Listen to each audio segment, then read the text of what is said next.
Planetarium, an Ultra Sun, Ultra Moon 1v1 team by Bandit. The team building process. Team building goals. Knowing that Mega Gyarados is perpetually the top threat in 1v1, I wanted to build a team around one of the absolute best counters, which is defensive Tapu Lele. I also want to bait in common threats like Mimikyu and Magearna that think that they win and are likely to be selected. And lastly, I want to utilize speed control and priority to bypass checks such as Magnezone, Heatran, and Jumpluff. This is the Tapu Lele set that I'm using. It has 248 HP and 88 defense so that it always survives a Jolly Charizard Flare Blitz and KOs back with Z Psychic. It outspeeds Adamant Gyarados with 148 speed investment, and with the combination of Z Reflect and Moonblast, always beats it. A modest nature, even uninvested, turns Z Psychic into a tactical nuke capable of demolishing most of the metagame single-handedly. Lastly, Calm Mind works as a boosting option versus special attackers, allowing Tapu Lele to boost up even against other Calm Mind users and take them out with a Z Psychic. This is the Charizard X set that I'm using. It has maximum defense and 48 HP so that it always survives Adamant Charizard Outrage in non-mega form, and then uses Flame Charge followed by Outrage to win that mirror matchup. It also tanks any 2 hits from Mimikyu and KOs with Flame Charge into Flare Blitz, using Will-O-Wisp versus offensive variants. Lastly, it has the EVs to outspeed Jolly Substitute Lopunny after a Flame Charge, letting you boost your speed while you knock out its sub, and outspeed it the following turn to KO with Flare Blitz.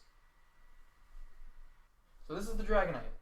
It has maximum attack Adamant and Z Fly, because that's Dragonite's best, strongest attack versus the multitude of fairies and neutral resists in the tier, and it generally results in a neutral KO. If not, extreme speed is usually enough to finish the job. It outspeeds Mimikyu and most Heatran after Rock Tomb, since Heatran usually EV to do that to outspeed Mimikyu after their Rock Tomb, so Dragonite is speed crept a little bit above that. It out-prioritizes Ice Shard and Sucker Punch, that kind of thing, with extreme speed, which always moves first. Battling effectively. First, some ethos. I do know how to battle effectively with this team. I made it into the top 20 1700s using this team exclusively, so I know what I'm talking about. Here's the best advice that I can give. Pick confidently or not at all. Select to counter the Pokemon your opponent is surest to send, don't just select to cover the most threats. Here's an example battle to demonstrate this concept against Cave Plays, a man that I'm not afraid to put on blast because he always roasts me in the comments.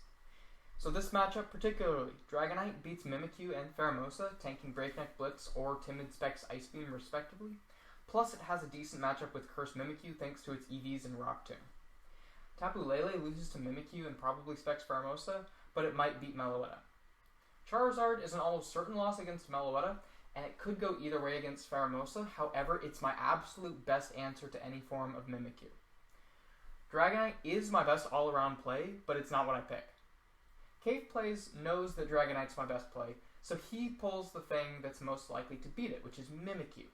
I expect this, and I pull Charizard instead of Dragonite, effectively increasing my odds of winning to 100% versus Mimikyu specifically, and accepting the risk of him pulling something other than Mimikyu. So, we play the match, and he pulls Mimikyu, I pull Charizard. It turns out to be a curse set. I go ahead and Flame Charge. I think he has Protect in here, and then I end up taking him out with a Flare Blitz.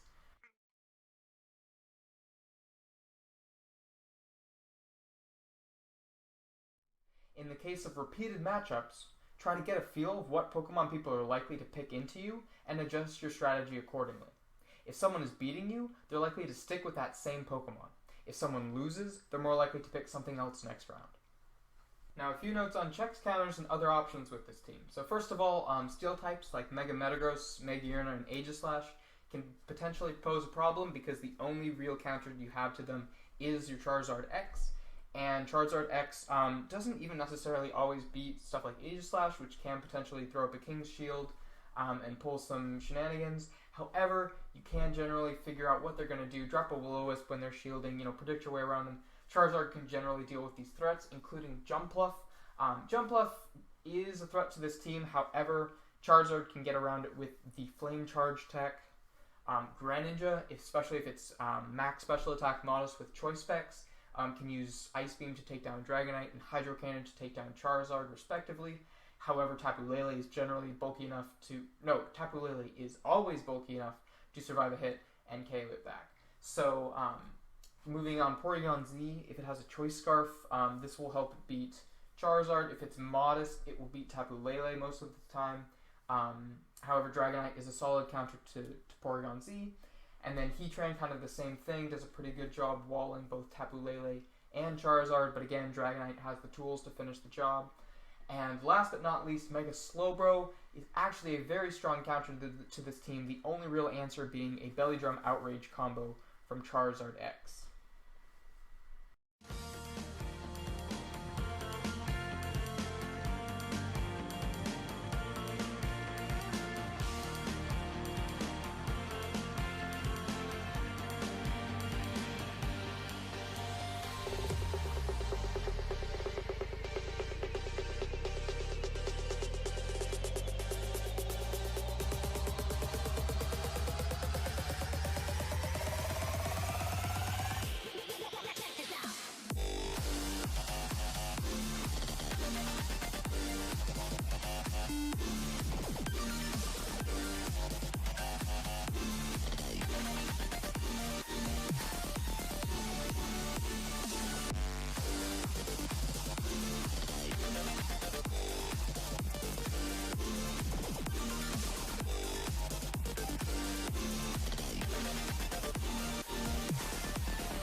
That wraps up my team review of Planetarium. Thanks for watching, and I hope to see you next time. Bye!